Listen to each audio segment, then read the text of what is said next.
कई students bits site की तैयारी तो स्टार्ट कर देते हैं। बिट्स पिलानी उनका ड्रीम कॉलेज भी होता है, लेकिन उनके लिए सबसे बड़ा सवाल ये होता है कि क्या वो इस एग्जाम के लिए एलिजिबल है भी या नहीं। इस वीडियो में हम चर्चा करेंगे बिटसाइट 2026 के एलिजिबिलिटी क्राइटेरिया के बारे में और जानेंगे कि हम क्या इस एग्जाम के लिए एक्चुअल में एलिजिबल है या नहीं और क्या हमें बिटसाइट की तैयारी करनी चाहिए। आप अगर चैनल पर नए हैं तो चैनल को जरूर सब्सक्राइब करें फॉर रेगुलर अपडेट्स एंड इस वीडियो को स्टार्टिंग से लेकर के एंड तक के पूरा देखिएगा, जिससे कि आपको क्राइटेरिया के बारे में पूरी जानकारी मिल सके।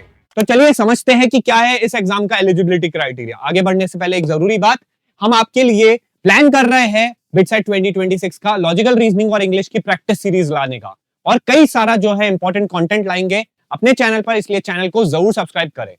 और साथ से जरूरी बात यह है कि इस वीडियो को ज्यादा से ज्यादा लाइक कीजिए, हमें हेल्प कीजिए 100+ लाइक्स तक के टारगेट को अचीव करने में, तो डेफिनेटली हम आप तक के वो चीजों को पहुंचाएंगे। यहाँ पे सबसे पहले हम समझते हैं कि आप क्या इस एग्जाम के लिए एलिजिबल है भी या नहीं। तो इसलिए अप्लाई करने से पहले आपको की एलिजिबिलिटी रूल्स जो है यहाँ पर पढ़ने की जरूरत है। और याद रखिएगा कि सिर्फ जो है एग्जाम को क्रैक करने से बात नहीं बनेगी, इसके लिए आपको एग्जाम के लिए एलिजिबल होना भी बहुत ज्यादा जरूरी है। और यहां पर सबसे पहले हम समझते हैं कि क्या है हमारा एकेडमिक क्वालिफिकेशन का क्राइटेरिया। देखिए, आपका जो क्लास 12th है वो पासिंग ईयर होना चाहिए। तो क्लास 12th का पासिंग ईयर क्या होना चाहिए? 2025 में अगर आपने अभी बोर्ड्स में आप पास हो गए हैं तो आप इस एग्जाम के लिए एलिजिबल है, या अगर आप 2026 में अपियरिंग होने वाले यानी कि जो अपकमिंग बोर्ड एग्जाम्स हैं उसमें अगर आप अपियरिंग है तो आप इस एग्जाम के लिए जो बिटसाइट 2026 है उसके लिए आप एलिजिबल होगे। और क्या 2024 या इससे पहले जो स्टूडेंट्स पास हो चुके हैं वो एलिजिबल है क्या? नहीं है। डबल ड्रॉपर्स अलाउड नहीं है। ड्रॉपर्स सिर्फ 1 साल का अगर ड्रॉप है तो आप अलाउड है, और अगर आप फ्रेशर है तो आप अलाउड है। इसके लिए सब्जेक्ट्स की क्या रिक्वायरमेंट है? बी कोर्सेज के लिए आपको यहाँ पर फिजिक्स, केमिस्ट्री, मैथ्स और इंग्लिश होना चाहिए। वहीं पर ही बी फार्मा के लिए आपका यहाँ पर फिजिक्स, केमिस्ट्री, बायोलॉजी या मैथमेटिक्स और इंग्लिश होना चाहिए। तो ये चीजें हमने एकेडमिक क्वालिफिकेशन देख लिया है। मिनिमम मार्क्स क्राइटेरिया बहुत इंपॉर्टेंट है, तो इस स्लाइड पर ज्यादा जो है ध्यान दीजिएगा। एग्रीगेट मार्क्स आपका जो है फिजिक्स, केमिस्ट्री, मैथ्स या फिजिक्स, केमिस्ट्री, बायो का जो कंबाइंड है वो आपका 75% मिनिमम होना चाहिए। ध्यान रखिएगा, फिजिक्स, केमिस्ट्री प्लस मैथ्स का मिला करके आपका 75 या इससे ऊपर होना चाहिए। और अगर हम सब्जेक्ट वाइज जो है मिनिमम क्राइटेरिया की बात करें तो इंडिविजुअली आपका जो है 60% ईच होना चाहिए। ध्यान रखिए कि अगर आपका इन दोनों क्राइटेरिया में से कोई भी एक अगर नहीं मिल पाता है तो आप इस एग्जाम के लिए एलिजिबल नहीं है। आपको ये दोनों क्राइटेरिया मीट करना बहुत ज्यादा जरूरी है। साथ ही साथ याद रखिए कि इसके अंदर कोई राउंडिंग ऑफ अलाउड नहीं है। अगर आपका 59.9% भी स्कोर आया है तो भी आप इस एग्जाम के लिए एलिजिबल नहीं माने जाएंगे।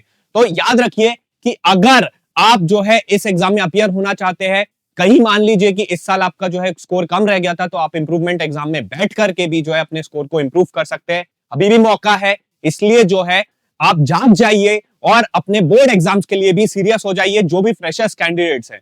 क्योंकि अगर बिटसाइट आप टारगेट कर रहे हैं तो एलिजिबिलिटी क्राइटेरिया को भी माइंड में रखना बहुत जरूरी है। आगे बढ़ने से पहले एक जरूरी बात, आपकी बिटसाइट की प्रिपरेशन को बूस्ट देने के लिए हम लाए हैं 10Q चैलेंज टीम की तरफ से बिटसाइट 2026 champions batch. It is designed by the team of experienced Bitsians for future Bitsians like you। तो अगर आप इस एग्जाम के लिए सीरियसली प्रिपरेशन करना चाह रहे हैं, सिंसियरली इस एग्जाम को जो है आप क्रैक करना चाह रहे हैं, तो ये जो कोर्स है ये एक्सक्लूसिवली आपके लिए बिटसाइट की प्रिपरेशन को ध्यान में रख करके डिजाइन किया गया है। ध्यान रखिए कि ये जो कोर्स है ये आपके सेकेंड अटेम्प्ट तक के यानी कि नेक्स्ट ईयर जून 2026 तक वैलिड रहेगा।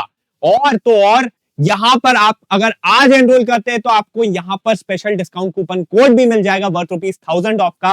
तो इससे अच्छी बात तो आपको हो ही नहीं सकती है कि आपको जो है कोर्स भी जो है वो डिस्काउंटेड रेट में मिल रहा है, और इसके साथ में आप अपनी प्रिपरेशन आज से ही प्रारंभ कर सकते हैं। इस कोर्स में कैसे एनरोल करना है, कंप्लीट डिटेल्स आपको नीचे डिस्क्रिप्शन बॉक्स में मिल जाएगी। कोर्स से जुड़ी अगर कोई भी क्वेरी रहती है तो आप इस गिवन नंबर पर हमसे संपर्क कर सकते हैं या कॉन्टैक्ट कर सकते हैं।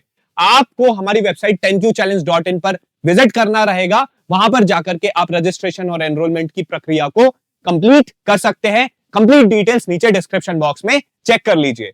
तो चलिए, अब हमारे लिए सबसे इंपॉर्टेंट है फाइनल नोट्स की क्या चीजें जो है यहाँ पर स्पेशल केस बनता है। देखिए, जो बोर्ड टॉपर्स होते हैं उनको जो है डायरेक्ट एडमिशन मिलता है, स्पेशल केस है तो उनको जो है बिटसाइट देने की जरूरत नहीं पड़ती है, जो कि सेंट्रल या स्टेट के बोर्ड टॉपर्स है। First attempt in 12th board exam is valid, याद रखिएगा। और इसके लिए आपको डॉक्यूमेंट्स इंश्योर करने हैं कि वो आपके वैलिड और एक्यूरेट होने चाहिए। और तो और सबसे जरूरी चीज है कि आपकी जो एलिजिबिलिटी है यहां पे जो है कॉम्प्रोमाइज नहीं हो सकता है। एलिजिबिलिटी को ध्यान में रख करके बोर्ड एग्जाम्स को बहुत सीरियसली लीजिए और अभी से जो है अच्छे से प्रिपरेशन कीजिए, चाहे फिर वो फिजिक्स की बात हो, केमिस्ट्री की बात हो, मैथ्स की बात हो। हम हर साल देखते हैं कि स्टूडेंट्स बिट सेट के लिए जम के तैयारी करते हैं, लेकिन यहां पर एलिजिबिलिटी क्राइटेरिया मीट नहीं कर पाते हैं, तो उनका जो है बिट सेट क्लियर नहीं हो पाता है। क्योंकि भले ही वो अपियर भी हो जाए, लेकिन अगर वो एलिजिबल ही नहीं है तो फिर आप पिलानी में एडमिशन नहीं ले सकते। इसलिए अभी से जो है, चाहे फिर वो बिट सेट की तैयारी करना चाह रहे हो तो आप हमारे चैंपियंस बैच को देख सकते हो, कंप्लीट डिटेल नीचे डिस्क्रिप्शन बॉक्स में मिल जाएगी। और बोर्ड एग्जाम से रिलेटेड अगर आप जो है कंटेंट चाह रहे हो तो नीचे कमेंट्स बॉक्स में जरूर मेंशन करना, हम लगातार इससे रिलेटेड भी डिटेल्स आपके लिए लाएंगे through the help of videos. तो चलिए मिलते हैं अब आपसे अगले वीडियो में, तब तक के लिए जय Hind, thank you, God bless you and keep preparing.